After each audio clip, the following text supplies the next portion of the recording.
Jammu Kashmir choose कर ये पहले मोन कि अगर कांग्रेस हुकूमत आचा अगर बाकी हुकूमत आचा अगर नेशनल लेवल इवेंट आचा का तिम दियान ये कश्मीर को तरजीह किया। नरेंद्र मोदी जी जिंदाबाद, नरेंद्र मोदी जी जिंदाबाद, नरेंद्र मोदी जी जिंदाबाद। चाहते थे कि यहाँ पे तशद्दुद जारी रहे। हमारा सिलसिला शुरू किया है G20 सही रहेगा और आगे आने वाला टाइम उनके लिए एक रोशनी। काफी और बात है, सबसे बड़ी अच्छी जो बात है पकड़ दकड़ का माहौल, पत्थरबाजी का माहौल, कलंदरी हड़ताल, तो वो भारतीय जनता पार्टी हुक्मुल्लाह, इसमें कोई शक नहीं है। सुचुनु मोदी के बनो या बुझो तो मैं सुचु दबाना ये करो दिलके छोड़। अलबत्ता किस चीज से वो किस इंसान से बोला कि तो ऐसे पता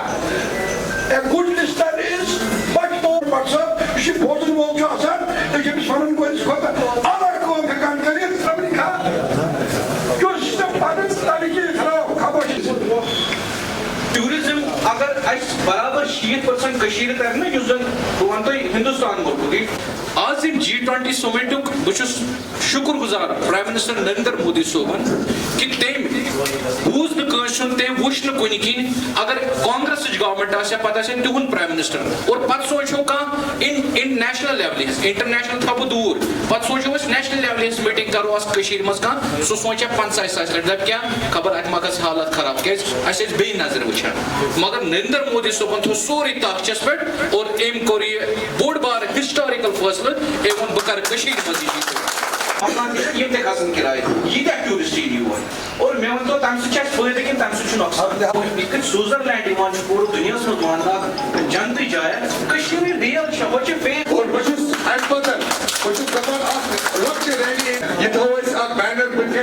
रियल बैनर प्रमोट इंशाल्लाह रहमान मैं G20 और सारी वन G20 गई क्या सारी मजूस के शक शुभ पई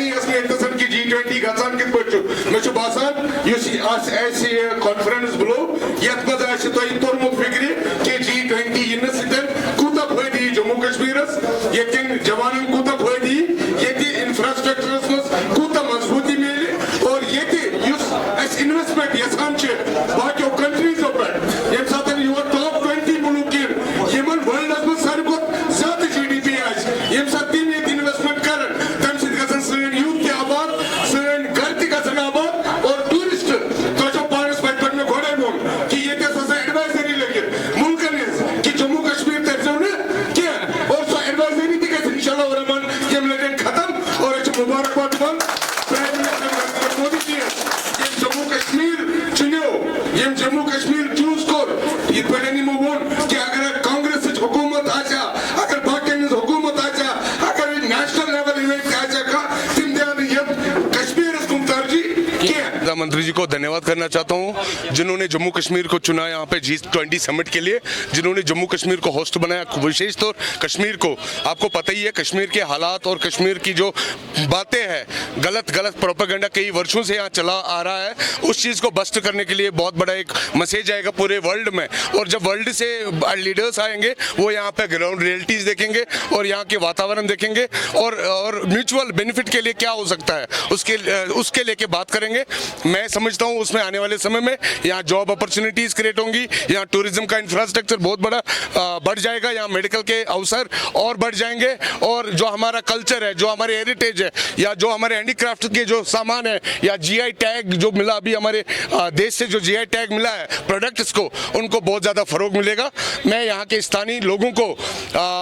धन्यवाद करना चाहता हूँ जो यहाँ पे जिन्होंने यहाँ अवेयरनेस कैंपेन चलाया था, क्योंकि 2 महीने से हम लोग लगातार सुन रहे थे G20 की मीटिंग्स हो रही है, लेकिन G20 किसके लिए हो रही है, उससे क्या फायदा होगा आम स्थानीय लोगों को, उस चीज़ की अवेयरनेस नहीं थी। उस विषय पे हम लोगों ने ये कार्यक्रम रखा था। मुझे लगता है अगर अवेयरनेस होगी उससे बहुत बड़ा वातावरण जम्मू कश्मीर में अमन की ओर बढ़ेगा। काफ़ी ज़्यादा रीजनल पॉलिटिकल पार्टीज जो है यहाँ वो अक्सर जो आपका स्मार्ट सिटी प्रोजेक्ट चल रहा है और G20 चल रहा है ये इसको रिलेट कर रहे हैं। जब भी हमने कल एक पॉलिटिकल पार्टी की पेट्रन से सवाल भी पूछा, उन्होंने कहा कि हमारे लिए G20 कोई मायने नहीं रखता, यहाँ की सड़कें। ये उनके लिए मायने नहीं रखता होगा क्योंकि उनकी के जो परिवारों ने 70 साल यहाँ पे राज किया है, अब उनको पता चल रहा है कि माननीय नरेंद्र मोदी जी जिस तरीके से यहाँ ग्राउंड में काम कर रहे हैं, जिस तरीके से लोग यहाँ पे जोग दर जोग जुड़ रहे हैं उनके कार्य विशेष से, मैं समझता हूँ ये उन पॉलिटिकल पार्टीज के लिए बहुत बड़ा चैलेंज है और वो लोग गुमराह करने की कोशिश करेंगे। क्योंकि ऐसा इवेंट G20, आप मुझे बताइए, कांग्रेस की इतने सालों सरकार रही, क्या उन्होंने कभी कोशिश की इस डायरेक्शन में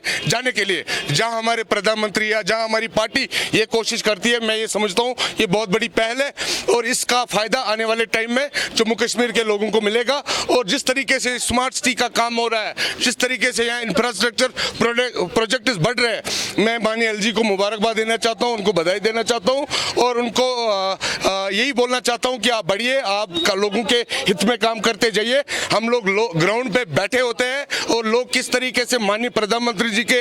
हित में और माननीय एलजी के हित में जिस तरीके से बातें करते हैं, वो दर्शाता है कि आपने किस तरीके से ग्राउंड स्तर पे काम किया है और किस तरीके से ग्राउंड स्थिति चेंज हुई है। जी, एक लास्ट सवाल है, आपने देखा कि अभी कल कर्नाटक के इलेक्शंस आए, कांग्रेस जीता, आपको लगता है कहीं ना कहीं ग्रास रूट लेवल पे यहाँ बीजेपी को फर्क पड़ेगा? नहीं, मुझे नहीं लगता उसमें कोई फर्क पड़ेगा, क्योंकि ऑलरेडी हमारी वहाँ दो टर्न पे सरकार रह चुकी है, इनकम्बेंसी का भी था और जहाँ रीजनल पार्टीज, क्योंकि रीजनल इश्यूज भी रहते हैं, आपको पता है माननीय प्रधानमंत्री जी हमारे ग्लोबल लीडर है और अगर वहाँ पे कांग्रेस की सरकार आई है तो हमें कोई आश्चर्य नहीं है। ये लोगों को चुनना है और लोग जिस चीज़ को भी चुनेंगे, यहाँ डेमोक्रेसी है, हम लोग उसका वेलकम करते हैं। लेकिन उससे ये रिलेट करना कि भारतीय जनता पार्टी को कोई नुकसान होगा या कोई फर्क पड़ेगा, मुझे नहीं लगता कोई उतना ज़्यादा फर्क पड़ेगा। और अभी वॉकथॉन कर रहे हैं आप? जी, ये बिल्कुल वॉकथॉन हमने इसलिए रखा कि अवेयरनेस हो। जैसे हमने अंदर भी बैठ के बोला कि भाई G20 को लेके क्या होगा, जब हम लोग चलते रहेंगे तो लोगों का भी ध्यान आकर्षक होगा और उनको भी G20 के हवाले से कुछ जानकारी मिलेगी। ऐसा कुछ नहीं है, देखिए कांग्रेस ने कहाँ पे नफरत की सियासत नहीं खेली, चाहे राम मंदिर का विषय हो। राम मंदिर में जब हमारे राजीव गांधी जी है, वो उन्होंने वहाँ पे उनके नेतृत्व में वहाँ पे आइडल्स लगाए गए थे, तो उनका हमेशा कोशिश रहा है कि यहाँ पे आपस में बांटने का काम, तुष्टीकरण की राजनीति, ये उनका बैकबोन है। मुझे लगता है आने वाले समय में जब जम्मू कश्मीर के चुनाव होंगे या जब जम्मू कश्मीर में असेंबली के चुनाव होंगे, आपको खुद पता चलेगा कि यहाँ के लोग माननीय प्रधानमंत्री जी से कितना प्यार करते हैं। Thank you.